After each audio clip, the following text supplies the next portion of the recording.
tuned into Life is a Sacred Journey. Every week, we bring a new perspective to aging and caregiving. Here is your host, Michelle Pope. Good morning, good afternoon, and good evening to all of you in the virtual neighborhood of Life is a Sacred Journey. It is my honor and privilege every Friday morning at 8 a.m. in California, I don't know what time it is where you are, to be with you and to share my life journey, which I believe is become very sacred in these wonderful years of my life. And now I get to meet other people. I get to bring people in who've written incredible books, and oh my gosh. And this morning, I am excited because, are you talking to me, people? Good morning, everybody. I know I was excited because we were behind the scenes chatting it up, and I wanted to get to know her before we came on, and I realized that the time had gone, so I'm sorry. We're here now. Listen, we were having a good time.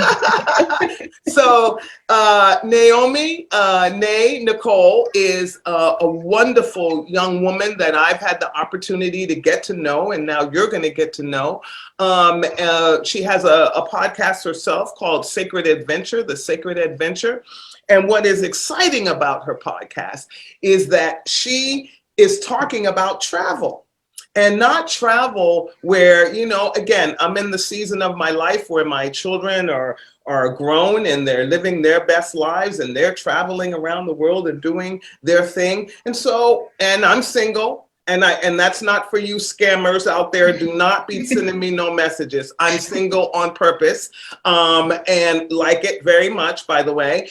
And so you get to travel a little bit more. And I was just telling Naomi that I went to Cuba, as many of you know, in 2016, and then came back for a week and then went to Bali. It was like this I woke up, Naomi, with this like epiphany, like one day I want to go to Cuba, and the cards just fell where I could go. My church relationship made it happen. So that was wonderful. And then I was like, man, I think I want to go to Bali. Bali is this really cool place. And I found a program through St. Mary's College with Dr. Ken Otter. So I studied while I was there and did other things, but I got to go. And it was saying, I'm gonna do it. I intentionally threw it out into the universe, and it happened. So you have done the same, and you talk a lot about doing it alone. So let's, first of all, what put you on this path of traveling and then also wanting to share your experiences about it? Yes, we all like to travel with folks. I mean, I love traveling with my family, but if I waited for my family to go with me on every single trip that we were going to go on, I wouldn't go anywhere, right? So talk about that, and welcome. Thank you. Thank you so much for having me. What started my adventure, hence my podcast name, The Spirit Adventure. I since a child, I've always wanted to travel and to experience what life is like, just living within my purpose and within my presence, just being present within the moment. And so to your point, of course, I love traveling with friends, family, my partner, but sometimes, if people are like contemplating or they're not able to, then it's like, then you're never going to go. So to your point, I had to say, you know what, I'm going to have this experience to myself. And, I think what's so rewarding about solo traveling or traveling solo is that you get to learn a lot about yourself in this process, and I've had so many spiritual just awakenings and self-development talks with myself regarding not only solo traveling, but when I'm alone in those spaces and by myself in, my Airbnbs or hotel or wherever I'm at, I really contemplate and think like, who is it? Who am I? And I want to be able to express that to people. And I can't express that if I don't know who I am first. You know what I mean? So it's been such a beautiful journey, up until this point. And I'm so glad you got a chance to experience that too. Well, and I like what you just said too, because it's this, we were talking offline, and what I said to Nay is that there's also this little thing inside of you when you arrive in an airport and you look around and you don't see the letters that you learned to read by, right? And then all of a sudden you're realizing, oh, we're not in Kansas anymore. And then you realize, okay, there it is. But then I went to places where it wasn't. And how, you talked a little bit about that. How do you break that ice? How do you get rid of those butterflies? And what do you do to prepare for those moments? Yeah. Oh, yeah. When I first started solo traveling, it was very anxiety ridden for me because, landing in a place where you may not, know the language, or you can't read the language. And I know I told you offline how, I pride myself in learning the language of whatever country I'm going to. It may not be fluent, but at least if I'm knowing the greetings and the salutations and learning how to read certain things, then I'm able to navigate.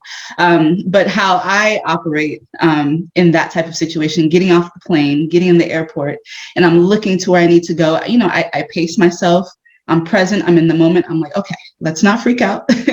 Take a few breaths. Where are the signs? Are there any English signs? If not, it's okay. At least I know a little bit of whatever language of the country that I'm in. So, I really just take my time and I'm patient with myself, and I'm not hard on myself, because it can be a very rewarding experience. So. And when you're in that experience, what is the prep that you do? So, you don't go just in cold. You're learning, which I love, because that's what they did. The Bali Institute, a shout out to the Bali Institute, who prepared me mightily for my time in Bali. They taught us the customs. They taught us they taught us the whole thing. And therefore then you don't feel so much like a tourist. You feel more like it's more an indigenous experience, human to human. Can you talk a little bit about how you prepare, and so that you can walk into an experience kind of feeling like, I'm a worldly person? Yeah, most definitely. So I like to take a few months prior to heading to wherever it is I'm heading to. I like to take a few months to really prep, and of course, for some people, it may not be that serious. They buy their plane ticket and they're off, but for me, I think I not only like to travel to learn more about the culture and the people, but I like to pay my respects, of whatever land I'm going on. So I like to do my research, the history of the country, political stances, languages, whatever the case may be. So that way I'm aware, and I'm not just walking into it as an American, quote unquote, because as an American as a whole, sometimes it could be a little obnoxious and loud and not very educated when it comes to other countries. And so I pride myself on learning everything I can humanly know about wherever it is I'm going. So that way I'm fully prepared. So I like to take about 2-3 months, to learn the language. And again, I'm not fluent, but at least, it helps a little bit. I think people are more willing to help when they know that you're at least trying to learn them and their culture and their people. So yeah. I found that the Balinese language is a very difficult language. And so when I got there, I would always, I actually brought, at the airport, I flew out of San Francisco, and I bought keychains that said San Francisco on them, right? So I bought like 10 of them. And when I got to Bali, my driver, not only did I give him a tip, but I gave him a token of my land. And so he became my driver the whole time.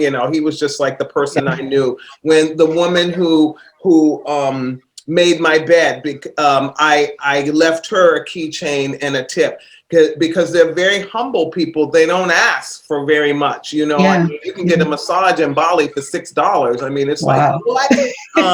And so I had that massage today, by the way. But it's also showing people what you said.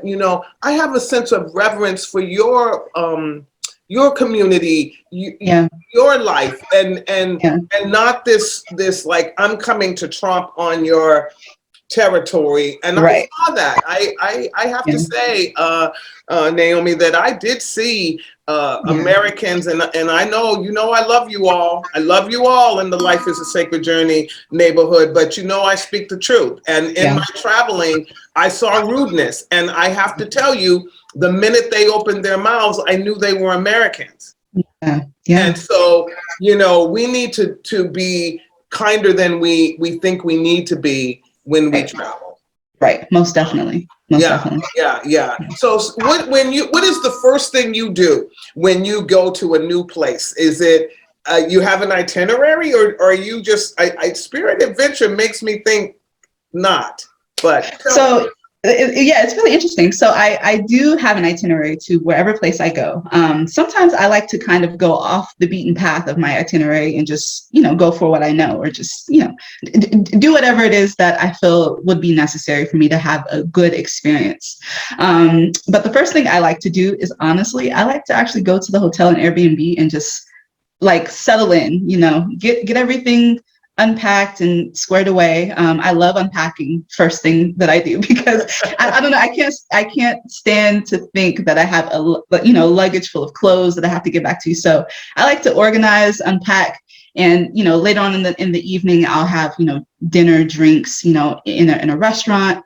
So I really like to just settle in, the first couple of days, and really the first day, and plan my adventure after that. So it's really about settling in, getting to kind of know the environment. I'll usually have a map with me, so I can check out the places in the area. So it's really just about settling into the environment, feeling my way in, and then having adventure after that. So you're basically pitching your tent, making sure you got everything that you need, so that it starts to feel like this is my base camp.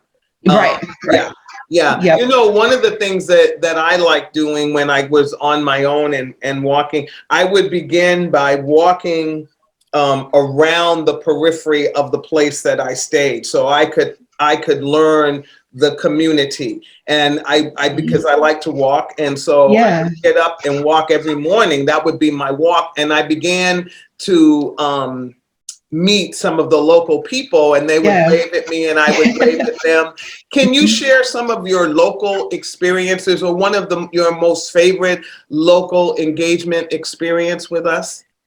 Sure. So I was in Switzerland in 2018, and I came across this point in time where I was a little lost, and try not to freak out, just try to breathe and just let it flow. I was looking for this cafe that was, in a local neighborhood. Again, I like to do touristy things, but sometimes I like to do off the beaten path type things. So I was like, I'm going to find a cafe, have some coffee, pastry, and just relax. And it took me some time to try to find this cafe. And I was like, shoot, like, I don't know where it's at. The GPS on my phone wasn't working. So I was like, okay, what do I do now? So I said, you know what, luckily I know a little bit of French to help me guide my way through. Mm-hmm. So I ended up walking to this woman. She was in a library, not library, I'm sorry, in a bookshop. Okay. And I saw her and I spoke in French, and I said, hey, do you know where this cafe is? And she told me. And so she was like, are you new? I was like, yeah, unfortunately, like I am. She was like, no, it's okay. I'll help you find your way around. And we exchanged conversation in French the whole time. And so to this day now, we also exchange numbers. And so, every now and then we'll check in, which, it's a great experience. So now I have someone that I could connect with, even just off of just a first name, first conversation basis. I don't know this woman, but now we have a connection, which is, like I said prior, I love to learn a little bit of the language, because they're more willing to help, at least if you know a little bit, and they see that you're trying. So I think that's been by far my favorite, just having that connection. Yeah. I love that. I love that again, you and I, again, offline before we started. This morning we had a power outage here in Berkeley, my friends. So things are a little helter-skelter. We didn't even, we were talking, and the next thing I knew, my friend was gone. I was like, okay, wait a minute, something happened. Oh my goodness. But there was so much energy, good energy going back and forth. The universe couldn't handle it. It said, we got to zap out. Right. We'll be back. I I think Mercury retrograde tried to get the best of us, but it's not. It can't do it. It can't do it. But one of the exciting things that you shared with me is that what you started talking a little bit about is that continued relationship with another person, another human being that you didn't know before you traveled. Yeah. Different custom, different everything. Yeah. How does that change you? How do these experiences change you? Yeah, that's a great question. These experiences changed me because I realized that we are more alike than what we like to think. We are a lot more alike, every human, every background, we're more alike. And when you come across someone who maybe have either broken English or in my case, broken French, you come across, those people who you may not have, there might be a language barrier, but past the language barrier, you can still communicate in certain ways. And so I think that has opened my eyes a lot because, we see so much on news and media where they're talking about other countries and not everything is true, and you really have to experience firsthand how these people live, how these people talk. And I really feel like it just opens and it expands my thinking when it comes to other people and realizing that we're actually alike, a lot more alike than we like to think of ourselves as. Mm-hmm, mm-hmm. And that connection is what you're talking about when you say sacred adventure, because when I met a woman in Bali, she became my masseuse for the time that I was there. Again, $6, you guys. Listen, I would be there every single day. I was like, oh my gosh, this is amazing. And when I wanted to tip her, she said to me, she wouldn't take the tip, but she pulled out a book and she asked me to write in the book a testimony of how I felt about her. And I thought that was amazing because as I opened that book, I could see people from all over the world. And not only in writing in that book did I now become connected to all those people. Yeah. Yeah.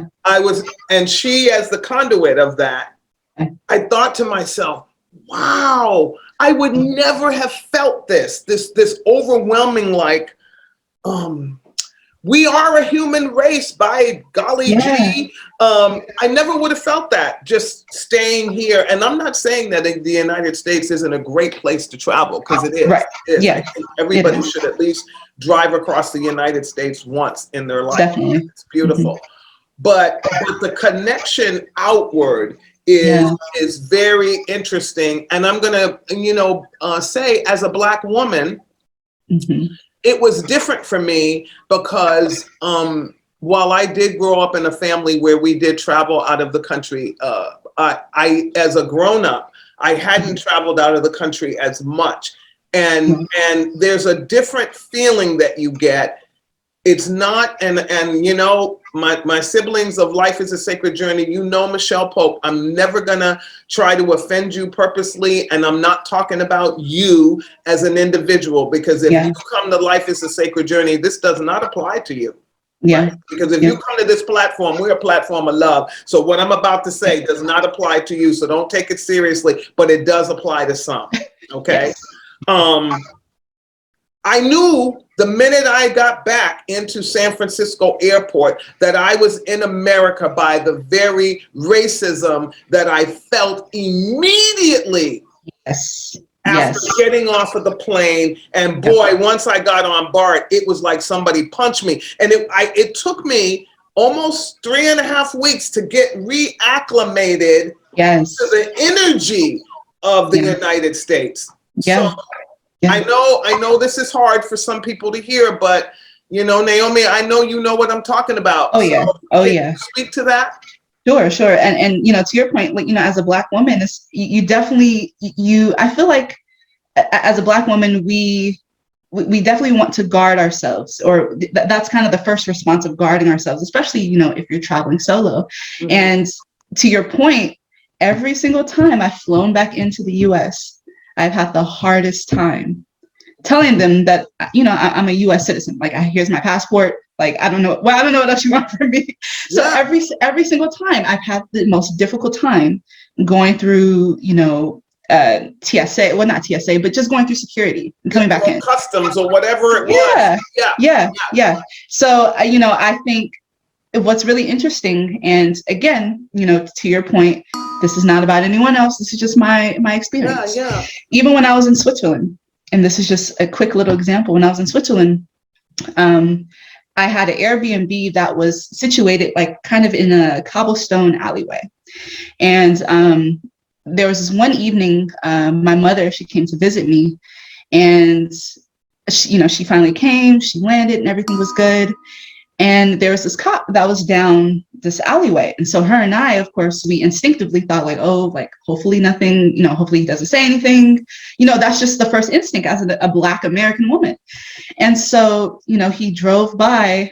And so her and I were like, okay, just, play it calm. We don't know what's going to happen. He drove by and all he said was bonjour. Like, he just said hello. Like, and we were just like, oh, okay, hi.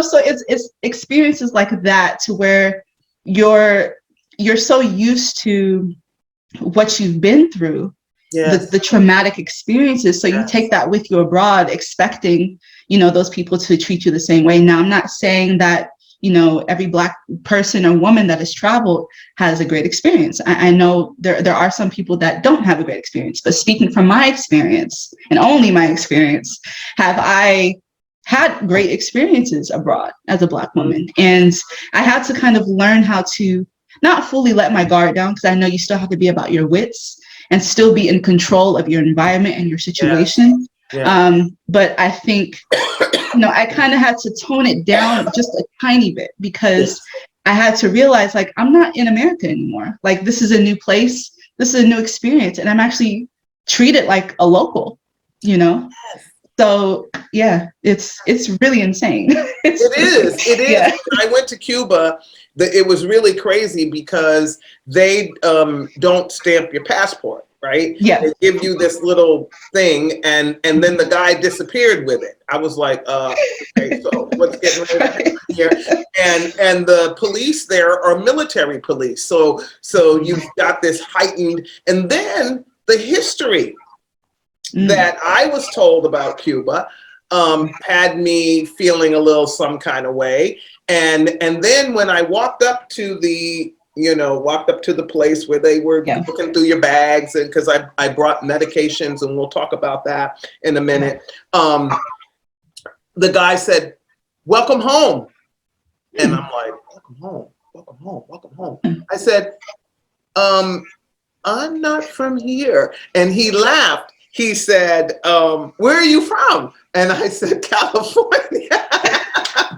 Which and then I said, "By way of New York," you start talking, but you're nervous.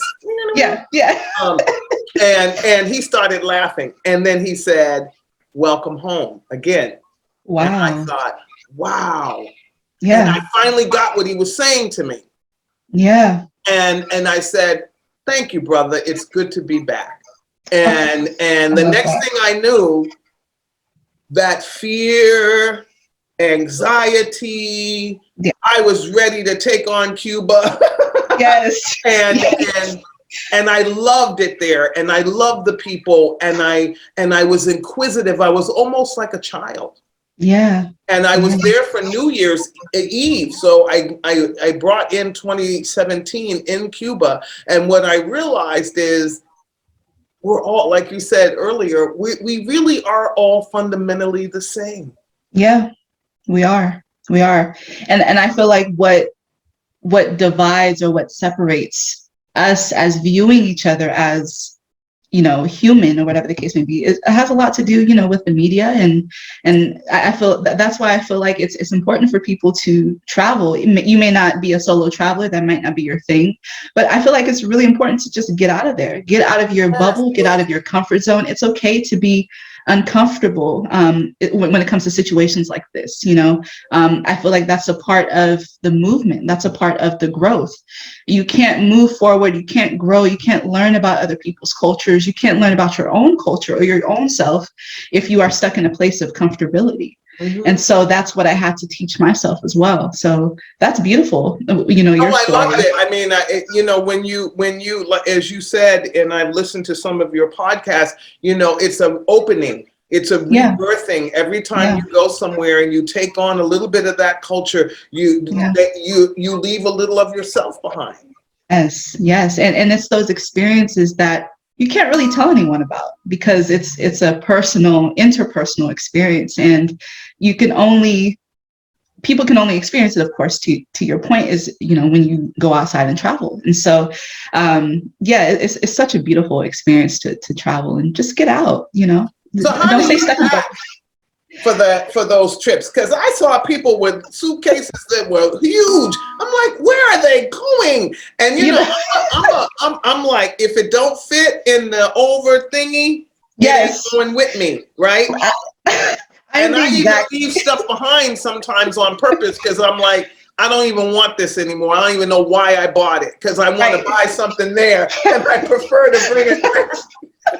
No, I am the exact, listen, even to this day, as much as I've traveled, I cannot pack for the life of me. I either overpack or I underpack. So basically my rule is, if it cannot fit in the overhead bin, then it has to stay.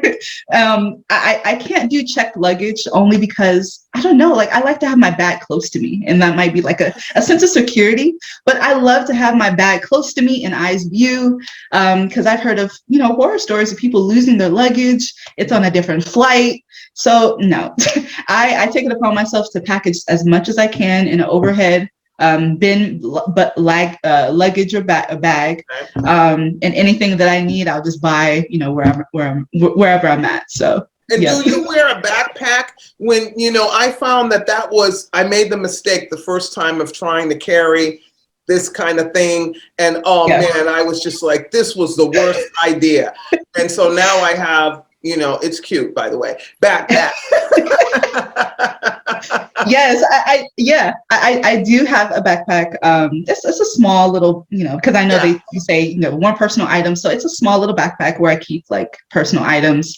I make sure I keep my my RFID passport holder on my neck all times. So what is that for those what is that passport that you just talked about?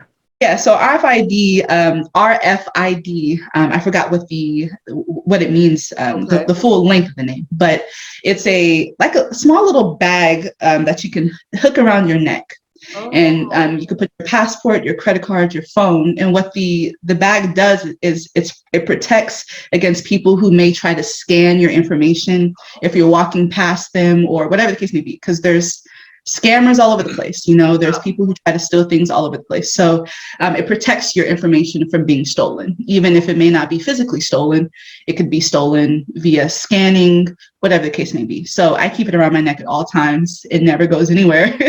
So that's really good for information. RFID around your neck, and you put the things in that are scannable. Yes. Your cards. Okay. Yep. Your credit cards, your phone, your passport, anything of value when it comes to traveling, and basically getting you back home safely. Because you want to get back home safely. Do you take your driver's license and passport when you travel? So what I like to do, and I know some people do it differently, you know, they'll scan their passport to have like a paper copy of their passport. And so that way they can send it to, you know, their friends or family, let them know like, hey, if I lose my stuff, then you can mail it to me, whatever the case may be. Okay. So what I like to do is sometimes I'll keep, you know, both with me at the same time. I just, you know, when it comes to traveling, I don't like leaving my stuff in the hotel, in the Airbnb. Yeah, that's what I'm asking. Yeah, because you know, with people coming in, you know, cleaning and whatnot, you know, that's your lifeline right there. You know, so I usually keep it with me at all times around my neck. You know, I'll tuck it underneath my shirt, so it's not just like all willy nilly all over the place. But I keep my stuff with me all the time.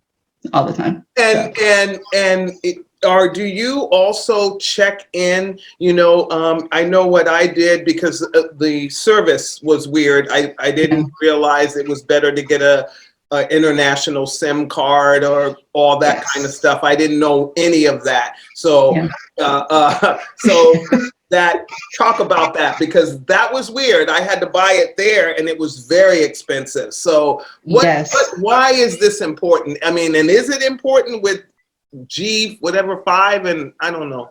Yeah, 5G.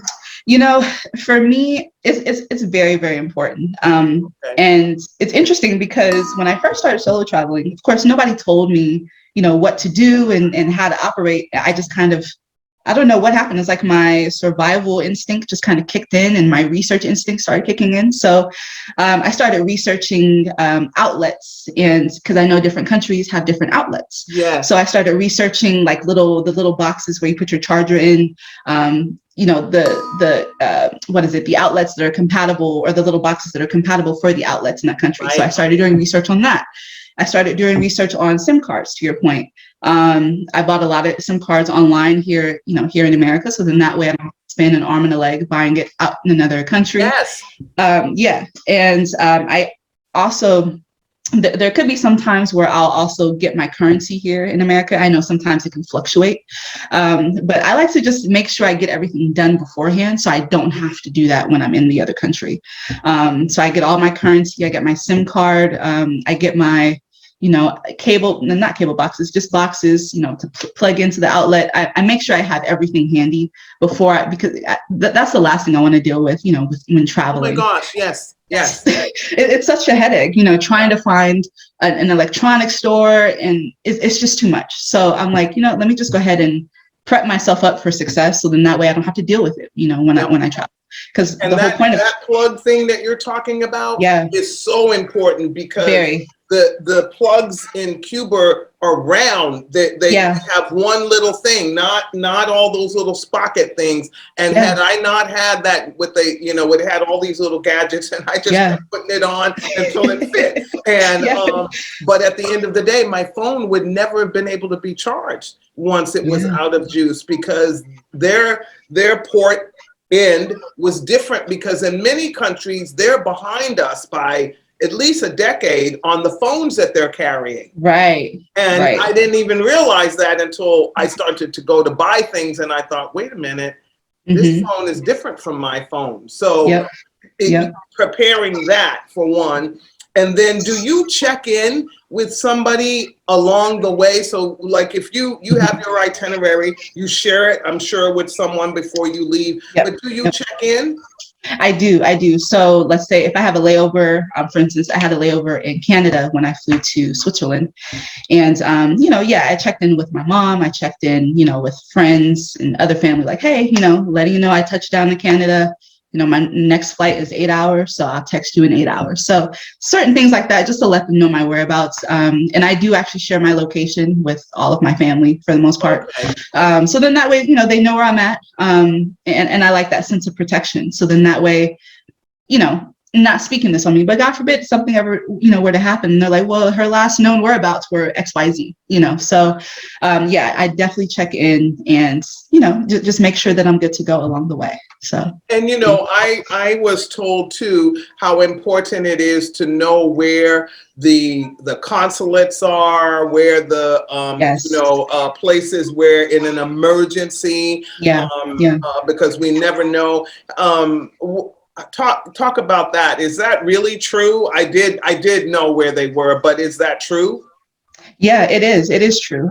So what I like to do beforehand, before traveling, not only do I get travel insurance, please get travel insurance, people, because you never know, what's going to happen with your luggage, with your flight, whatever the case. But I do my travel insurance, but then I also check in with the STEP program when it comes to traveling abroad. And what the STEP program is you can check in to whatever consulate or embassy and let them know, like, hey, I'm going to be traveling these dates from these dates. So then that way they have a record that you're there.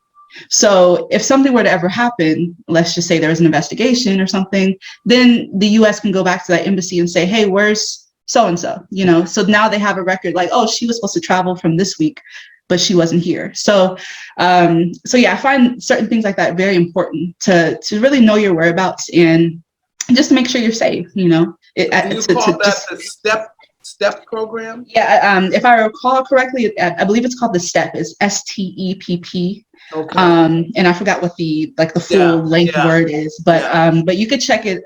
If any of you are traveling or plan to travel, you can go onto the travel.gov or travel.us.gov, and that program is available. It's kind of like you can just log your information in. So, I say my name, like, okay, so this is, I'll be traveling to, Switzerland. So then that way they know my whereabouts. So, you could check it out on the travel.gov website. I like that. I like that. So that you know everything across the board, just so that if anything should happen in the country or whatever, and they know where you are. I think that is so important. What about, I like to be casual chic when I travel. Like, I'm not clad in all my, I have 2 rings that I wear because I never take them off. But other than that, I noticed that, I saw some people like with all their jewelry on. And I thought to myself, I would never travel that way. And again, never judgment, people. These are just things that I think about when I see things. Yeah. I'm a world visioner. That's why I love people. So, but I think that's dangerous when you travel, just because one of the things that happened to me when I was in when I was in Bali, actually, and a woman came up to me, and she thought, because at the time I had bigger hair and it was kind of reddish, and she thought I was Macy Gray, and she said to me, "Are you Macy Gray? Are you Macy Gray?" And I said, "No," and then she wanted to take a picture with me. And that felt weird, right? That felt weird. And then I thought, okay, no, because everybody had those stick things at that time. And so she took a picture with me, but then I kept seeing her, right? I kept seeing her, and I thought, okay, this is a little strange. So all of that to say, nothing happened. She eventually disappeared. She had every right to walk around the marketplace just like me. But my guard was up after. Yeah. So when your gut tells you something, that is when you wake up. So talk a little bit about, to be an adventurous person like you and I are, we sometimes walk into situations that we're not clear. I know I'm not always 100% sure what's happening here. But I'm inquisitive. So talk about that a little bit. Yeah. So I came across a situation. So I was teaching English abroad in Czech Republic. And while I was there, I was waiting for the tram. They call it the tram out in Europe, train. And so I was waiting for the train, and there was this older Czech man who he kept like walking behind me. And so that was really strange. I was like, okay, I don't know what's going on. So I like you, I had my guard up because I wasn't sure what he was trying to do, what he was trying to say. So, I made sure that I was like, turned towards him so I can see, my whereabouts. And so he walked past me like once more, and he said something in Czech followed by American. I was like, oh, okay. So he's sniffing me out, essentially. Like he knows that I'm an American. So I was like, okay. So it was in that instance where I kept my guard up. I made sure I had my phone out, like on, whatever screen to dial or to video record, whatever it is I need to do, just in case, because you never know, especially hearing something like that in another language and then followed by Americans. I'm like, okay, so I don't know what he's trying to do.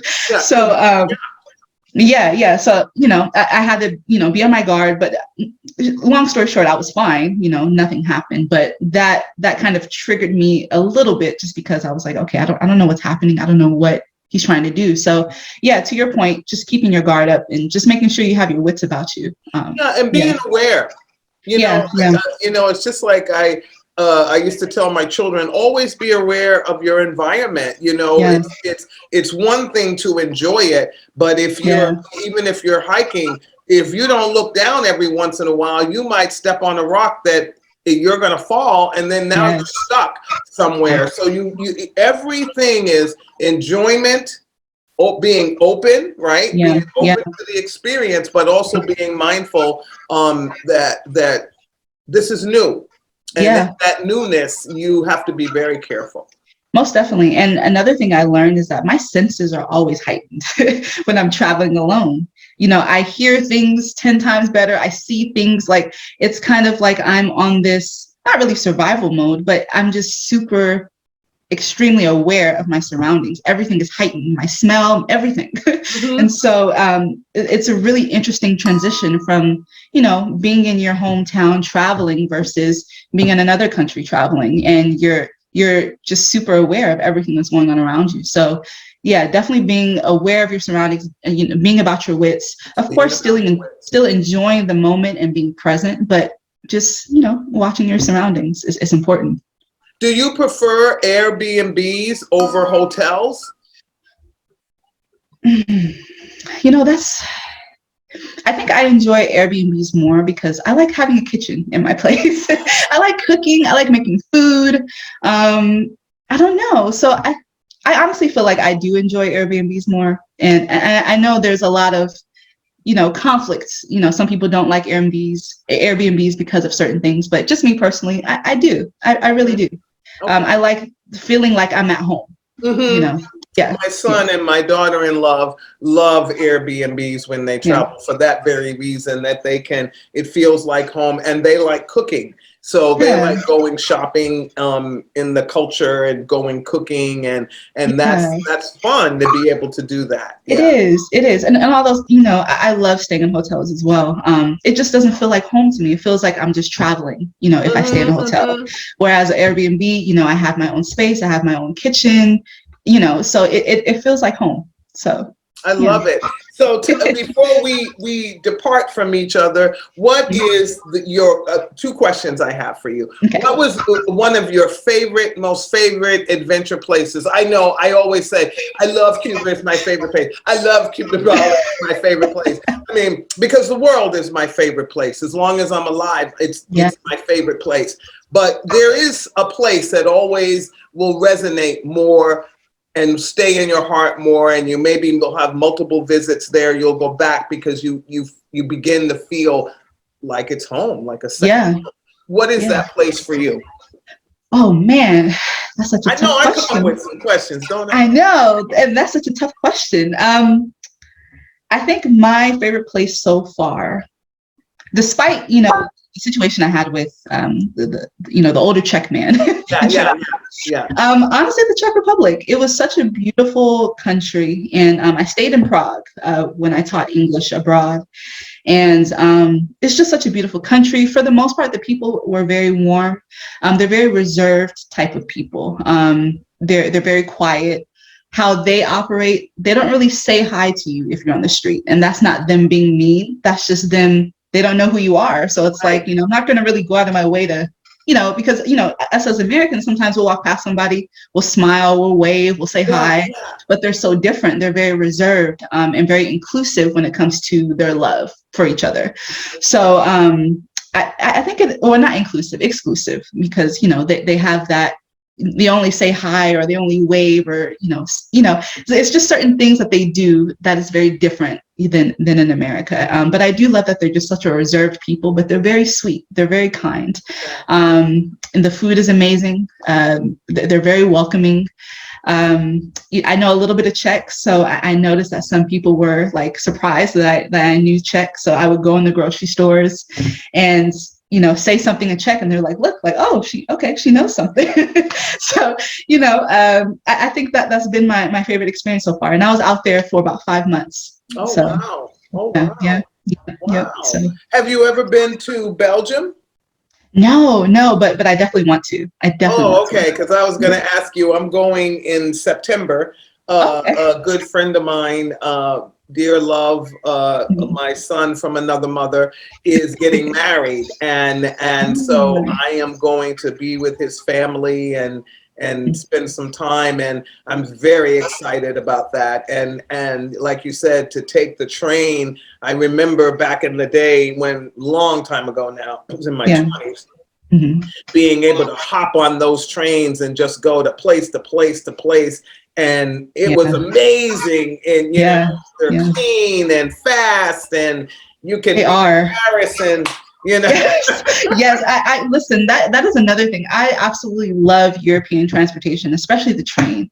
It works, for the most part, from my experience, it works phenomenally.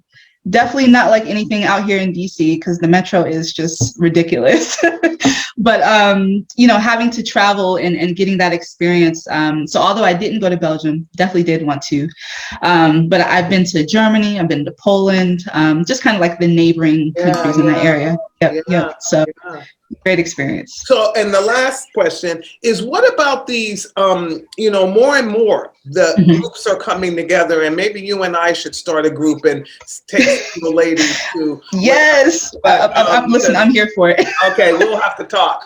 But there's more of these educational type where you can pay and go and be engaged in a project and do something. And I told you before we went online, you know, that's one of the things that I try to do, is to connect with a nonprofit, or they call them non-government organizations out of this country. But I try to partner so I can bring something. You know, Cuba, I brought medications and vitamins and things of that nature. In Bali, I couldn't figure out what to bring, and once I got there, we did go to an orphanage and do some giving and time volunteering there. So those kinds of experiences also help. But what do you think about these groups that are doing sort of this? What do they call it? Experiential travel. Oh, is it expat? No, it's not. Yeah, well, an expat, though, that's another big phenomenon where seniors are moving into areas like Panama City, New Mexico, down to, you know, just because they can't afford to live on their Social Security here. Right. You know, I haven't had the opportunity to join any groups of that caliber. But I would love to, though. I would love to. I think the only issue that I think I have when it comes to organizations outside of the country, and I spoke about this on one of my episodes on my podcast with another guest of mine. He was talking about how, you know, traveling, sometimes you're a little weary of being joined in or included with some of the organizations outside of the country, only because of, you know, with animal cruelty or whatever the case may be. And so him and I had a discussion about, you know, how, you know, people, sometimes tourists will go to Thailand or Vietnam and they would help with, you know, the animal shelters or the elephant sanctuaries. And, you know, that's filled with a lot of animal abuse. So for me, I think I would definitely do a lot of research and find what it is that resonates with me and resonates with what I stand for, you know, when it comes to joining organizations or helping nonprofits. And I want to make sure it's actually going to a good cause, and the money is actually going to whatever the cause is going to. So, but I would love to do something like that, and just doing my. You and I will have to connect, because I really think, one, that we young women, you know, and again, as a woman, I am an advocate for, you know, I'm an advocate for humanity to go to a higher vibration. That's the first thing. Yes. But as a woman, I also have to advocate for what I am. And I am an African-American woman, so I also have to advocate for elevating the Black space. But all that said, creating spaces where we all can come together and have an experience like that, I think changes everybody when you do it together, because then you begin to realize that I do put my clothes on the same way that you do, that I do love my family the same way that you do, that I cry and feel pain the same way that you do, but I also enjoy the same way that you do. But one of your podcasts, you were also talking about making it an experience so that you don't financially have to pay for it all the way down the line. Just really, like I did with my ticket. I saved the money, bought my ticket, saved some more money in a kitty, so that everything that I did did not go on a credit card, so that the experience I was paying for the rest of my life. So Yeah. you talked a little bit about that. And so I wanted to pass that on. Folks, you can travel. Yes. But it's planning. I think that our, Naomi has said that, and tell them how to get in contact with you with your podcasts and information. And then you and I are going to definitely connect offline, because I think we need to have a Life is a Sacred Journey travel trip. Yes, most definitely. Listen, I'm here for that. So yes, so you can reach me on Facebook. So my Facebook page is The Spirit Adventure. You can contact me there. You can also check out my website, The Spirit Adventure. I have all of my podcast episodes that I've done on other shows, and also my episodes on there as well. So you can take a listen. But yeah, I love having these conversations, especially with another Black woman, because I feel like there's a level of understanding that we have when it comes to traveling and traveling solo, as a Black American woman, learning how to navigate this world and still being protected and still being comfortable within our space, but allowing the world to also teach us how to move at a higher vibration. So it's such a beautiful experience. So, well, I want to thank you for taking time out of your day over there in DC. And I want to also thank you for, sharing your life experience. I know a lot of people have a hard time, telling their story, and I believe our stories help other people to navigate their journeys. It doesn't mean that they're going to copy what you do or say. It just means they have more in their toolbox, and in life, we need all the tools we can get. And so I want to thank you also for raising the vibration about it's okay to travel alone. You just have to make sure that you do your pre-planning. And your pre-planning, I heard you say 2 months. Yes, 2 months. 2 months for me. Now, it varies. Some people just need a week. But I think you need to start your list. Yes. And then it may take 2 months, so that you're not, this is my thing. And I think I heard you say this too in your podcast. Don't wait the week before so that you're all hectic running around trying to get everything. Now you got to do the stupid COVID test and everything. Don't do that. Have everything planned so that when you go to the airport, you can breathe, take a nap for that 15-hour, 12-hour, whatever flight it is, and feel like you're ready. And they're not sitting there going, did I leave that on the kitchen table? Yes. Oh, I did leave it on the kitchen. Yeah.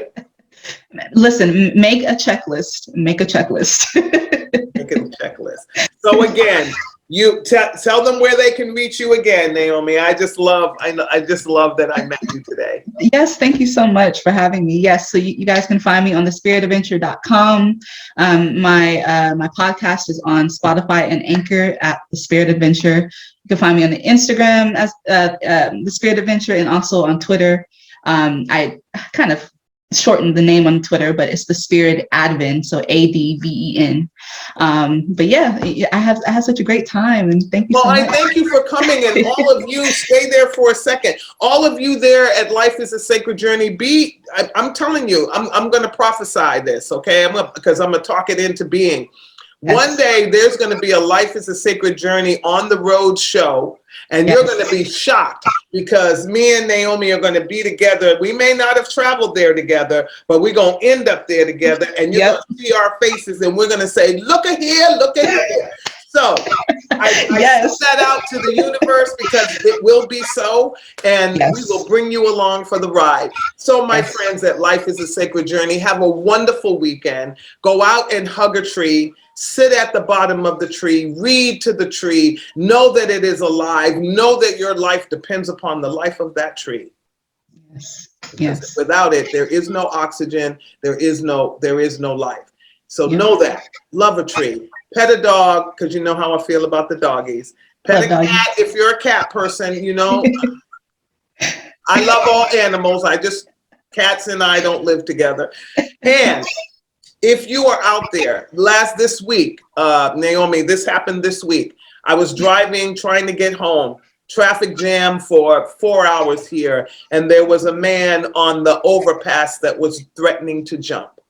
So the traffic got stopped because this man felt that his life was not worthy, and then he was going to commit suicide and devastate the life of whatever cars hit him. Okay. Wow. We know that comes from pain. We know that comes from disconnection. And we've talked this morning about connecting to one another and the world and all of that.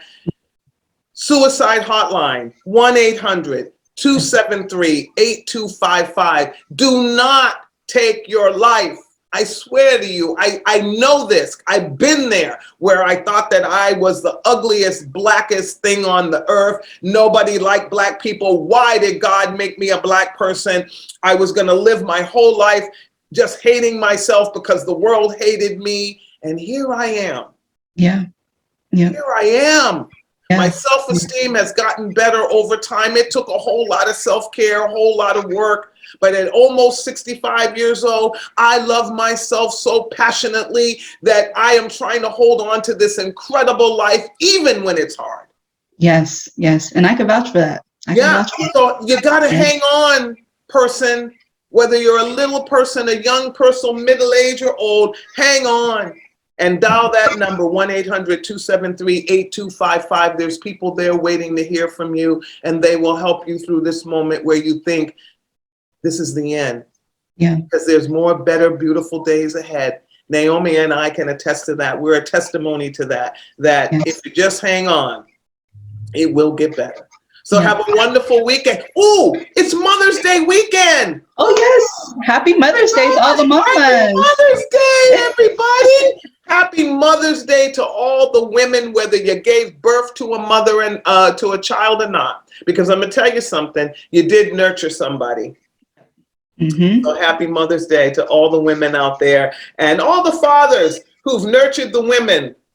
Yeah, because you know what? You dads make Mother's Day even better for mothers, because any woman who had a father that loved her and treated her like a little princess queen has a better way at life. We already know this. So happy Mother's Day. Happy Mother's Day. And Naomi, hang on. I'm going to say goodbye to you offline. Everybody, this is Life is a Sacred Journey. You've joined us this morning in the virtual neighborhood all over the world. Pray for Ukraine. Pray for Moldova. Thank you, Felicia, for everything you do to make us look great and wonderful. Without you, there would be no Life is a Sacred Journey. Love you to life. Peace out.